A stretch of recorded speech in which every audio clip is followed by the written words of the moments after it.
में और नेपाल में क्या क्या घटना घटी उसके बारे में जानेंगे। ऐसा क्या हुआ कि पूरे एशिया क्या पूरे विश्व में ऐसा एक क्रांतिकारी ने जन्म दिया जिसका नाम है जैन जी। जैन जी ऐसी जनरेशन जिसकी उम्र मात्र 13 27 28 साल की उम्र है, ऐसी जनरेशन जिन्होंने क्या किया, एकदम तख्ता पलट दिया, नेपाल का देश का तख्ता पलट दिया। ऐसा आंदोलन जो सदियों में अब बहुत कभी कभी होता है, अब आपको नेपाल में देखने को मिल रहा है। आज करंट के टॉपिक में हम इसके बारे में पूरी डिटेल से डिस्कस करेंगे और आप किसी माने जो भी नॉलेज होगी अच्छे जानेंगे, जो आपके एग्जाम पॉइंट ऑफ व्यू से और अन्य रिलेटिव जानकारी से आपके काम आएगी। तो दोस्तों वीडियो शुरू करते हैं। घंटे के अंदर ओली सरकार की सत्ता सिंहासन फूंक दिया गया। पुलिस फायरिंग में 24 युवाओं की मौत के बाद देश भर में हिंसा भड़क उठी। दबाव इतना बढ़ गई कि मंत्रियों के इस्तीफे देने पड़ गए। बाद में केपी शर्मा ओली ने भी इस्तीफा अपना दे दिया। मौजूद आक्रोश नहीं थमा। भीड़ ने राष्ट्रपति निवास, संसद, सुप्रीम कोर्ट, पीएम निवास सहित मंत्रियों के घर भी फूंक दिए गए। यहाँ पर ऐसा हो गया और आप कह सकते हैं कि पूरा 2 कॉपी बांग्लादेश की 2 कॉपी की गई है, क्योंकि वहां पर ऐसे हिंसक घटनाएं हुई, बहुत से लोग मारे गए, यहाँ तक मंत्रियों के घर भी फूंक दिए गए।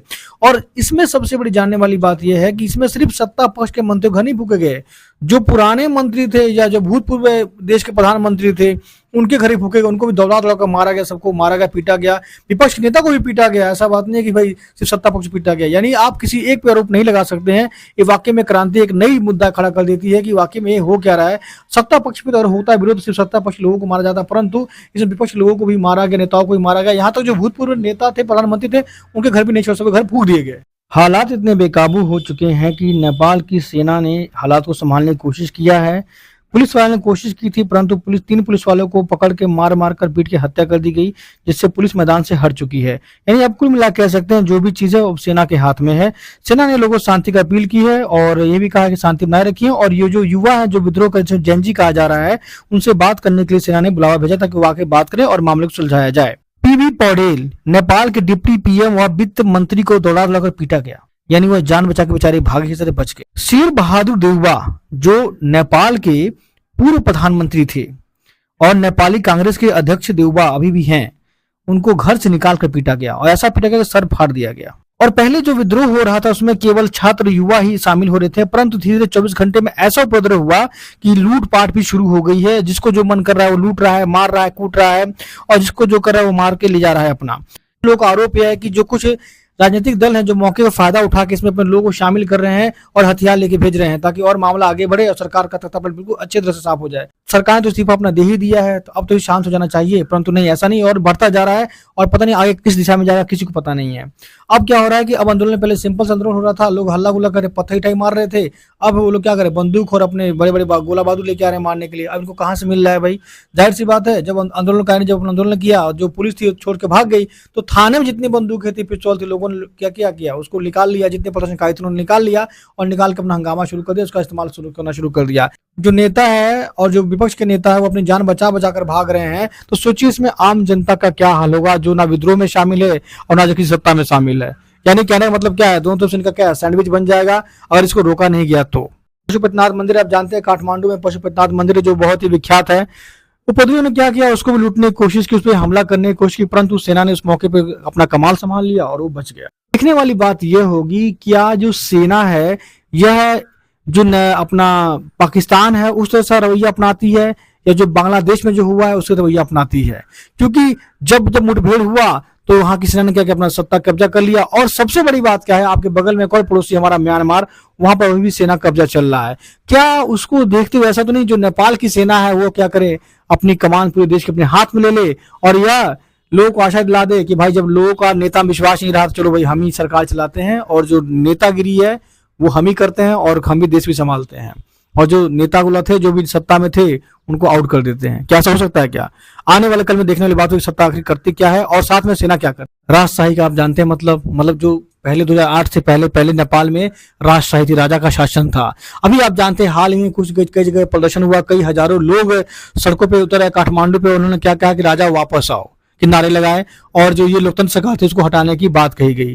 तो ये बात पक्की है कि जब ऐसे मामले और बढ़ेंगे तो वहां के जो लोग हैं, जो राजा समर्थक लोग हैं, वो अपनी मांग को और तेज करेंगे, क्योंकि वो इसका एक उदाहरण देंगे कि देखिए जब लोकतंत्र देश हमारा 2008 के बना तो भाई क्या हुआ, कुछ नहीं बना। तो मतलब क्या हुआ कि आप राजा को लेके आए, इससे पहले राजा जो था तो नेपाल में सब कुछ सही था, तो उनको पूरा जोर मिलेगा भैया कि जोर मिलेगा, तो उनको पूरा समर्थन मिलेगा कि आप राजा को वापस लेके आइए। दोस्तों थोड़ा अजीब लगेगा पर सत्य है कि 17 साल में नेपाल के 15 प्रधानमंत्री हो चुके हैं। वजह क्या है कि इन लोगों ने बहुत ही अच्छा खेल खेला, यानी अपनी कुर्सी लोगों ने संभाल के रखी, जो भी था कि मतलब जो भी भाई सत्ता में आया, भाई पहला तू कुर्सी संभाल ले फिर मैं संभाल लूं। उनका एक टाइप चल रहा था कि 5 साल सत्ता में रहना है तो 2.5 साल तुम संभालो, 2.5 साल हम संभाल। यानी अगर कोई पार्टी ज्यादा सीट लेके आती है पर पूर्ण बहुमत प्राप्त नहीं कर पाती है, और कुछ पार्टियां जो छोटा मोटा बहुमत अपना सीट प्राप्त कर लेती हैं, तो आपस में मिलकर जो जिसने ज्यादा बहुमत प्राप्त किया था, सीट प्राप्त किया है, उसको प्रधानमंत्री बनने का पहले मौका दे दिया जाता था, और उसके बाद जो जिसने समर्थन दिया है उसको बाद में दिया जाता था। यानी 50-50 करके दोनों अपना सत्ता चला रहे थे। और ऐसे करते करते नेपाल के लोकतंत्र के इतिहास में 17 साल में 15 प्रधानमंत्री हो गए। तो ये एक बड़ी वजह भी हो सकती है, जिसे देख के क्या हुआ, युवाओं में आक्रोश पैदा हुआ था। दूसरी बात क्या है कि वहां पर भी बड़ी संख्या पे बेरोजगारी है, महंगाई है, जो कि वहां का युवा जूझ रहा है। और ऐसा नहीं है कि सिर्फ नेताओं तक ये बात सीमित रही है।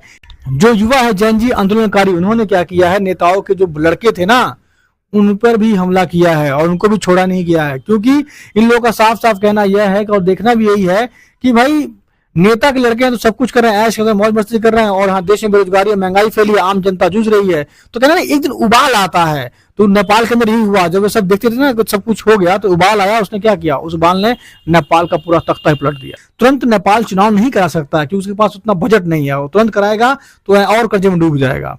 हम जानते हैं कि जो घटनाएं हैं भारत के लिए खतरे का संकेत कैसे हैं। अगर आप भारत नक्शे में देखें तो दक्षिण में 2022 में श्रीलंका में कर्ज संकट के कारण खाने पीने की चीजें, ईंधन व दवाओं की कमी हो गई। लोगों ने राष्ट्रपति भवन पर हमला किया, सरकार अर्थव्यवस्था से चमरा गई, जिससे क्या हुआ, वहां सत्ता पलट गई और वहां पे अराजकता फैल गई। फिर पूरे में हम जाते हैं तो देखते हैं नक्शे में बांग्लादेश। 2024 में क्या हुआ, विवादित कोटा यानी आरक्षण के खिलाफ छात्रों ने विद्रोह किया, और विद्रोह इतना उग्र हुआ कि चरमपंथी समूहों ने आंदोलन को और ज्यादा धार दिया। तुरंत ही शेख हसीना को बांग्लादेश छोड़ के भागना पड़ा और भारत में शरण लेनी पड़ी। अफगानिस्तान जिसमें तालिबान का कब्जा है, और इसी बीच में हम म्यांमार को भी ना भूलें। 2021 से सैन्य तख्ता पलट हुआ है, जहां अभी भी वहां क्या ग्रह में फंसा हुआ है, अभी वहां चल रहा है और अभी वहां पे सेना का राज है। यानी कुल मिला के कह सकते हैं कि जो हमारे आसपास के जो देश है, ये पैटर्न चल रहा है, एक के बाद एक हमारे जो देश है स्थिर नहीं अस्थिर है, और यह हमारे लिए बिल्कुल अच्छा नहीं, क्योंकि पड़ोस की अस्थिरता हमारे लिए खतरनाक हो सकती है। हमारे देश का विकास तभी हो सकता है जब हमारे आसपास शांति हो, क्योंकि इससे सबसे बड़ी समस्या यह जाती है कि जो हमारे पड़ोसी में अराजकता फैलती है तो वहां से बड़ी संख्या में जो वहाँ पे लोग हैं भाग के भारत आते हैं, और वहां से ऐसे विद्रोही भी भारत आ जाते हैं जिनकी जान खतरा हो जाता है और आके हमारे देश में दंगे आतंक कुछ भी कर सकते हैं। तो ये हमारे लिए बहुत ही अच्छी बात नहीं है जो क्रांति हुई है, या कह सकते हैं प्रदर्शन हुआ है जैन जी का। इसके पीछे मेन कारण क्या है, क्योंकि इसके जाने बिना हमारा टॉपिक कभी खत्म नहीं हो पाएगा। क्योंकि ऐसे जिस देश में हालात बनेंगे तो जाहिर सी बात है वहां के युवा जो है प्रदर्शन जरूर करेंगे, किंतु लोकतंत्र हुआ नहीं। जैसे मैंने पहले बता चुका हूं कि पार्टियों ने क्या किया, आपस में समझौता कर लिया, जिसको जितना ज्यादा सीट मिली लोगों ने उसको समर्थन कर दिया और उसकी सरकार बन गई। सरकार बनने के बाद क्या हुआ, सभी विपक्ष और सत्ता दोनों आपस में मिलकर जो नेपाल को लूटते रहे और भ्रष्टाचार करते रहे। इससे क्या हुआ, वहां के लोगों और युवाओं में क्या हुआ, आक्रोश धीरे बढ़ता गया, जिससे क्या हो गया, वो लोग मलाई खाते रहे और वहां की जनता चटनी खा के रहती रही, जिसको देखते हुए विद्रोह होना वहां पे लाजमी था। चौथा है, हम बात करते हैं कार्यपालिका की बात करते हैं। कार्यपालिका जो देश के विकास में काम करती है, परंतु वहां की कार्यपालिका ने अपना काम अच्छे से नहीं किया। हर चीज पूरा भ्रष्ट कर दिया, हर चीज बिना रिश्वत कोई काम नहीं हो रहा था, और इससे क्या था, आम जनता परेशान हो चुकी थी और इतनी रिश्वत ली जा रही थी कि महंगाई बढ़ती जा रही थी और आम जो जनता है महंगाई में दबी जा रही थी। कोई भी काम जो नेपाल में हो रहा था बिना रिश्वत के काम नहीं हो रहा था। ये सब देखते हुए युवाओं ने एकदम से ठान लिया था कि इससे हमें छुटकारा चाहिए, जिसका नतीजा आप देख चुके हैं। चौथी हम बात करते हैं न्यायपालिका की। मगर नेपाल में बीते वर्षों में लोगों को लगने लगा कि शीर्ष अदालत भी आम जनता की तरह नहीं काम करती है, वो हमेशा सरकार के पक्ष में फैसले लेती है। गंभीर अपराधों में लिप्त नेपाली कांग्रेस के नेता रहे मोहम्मद अफ्ताब आलम की रिहाई होगी, और स्वतंत्र पार्टी के रवि लामिछाने ने जमानत नहीं, इसलिए क्या हुआ, लोगों को सड़क पे उतरना पड़ दिया, उसको उजागर नहीं किया और अपनी मतलब कहते ना सरकार का महिमा मंडल करती रही, और जो अच्छे जो घोटाले थे उसको सबको छुपा दिया, क्योंकि सब मिली भगत सबकी थी, सब मिल बांट के खा रहे थे। यही वजह थी जो कहते ना कि लोकतंत्र के 4 स्तंभ होते हैं, विधायिका, कार्यपालिका, न्यायपालिका और मीडिया।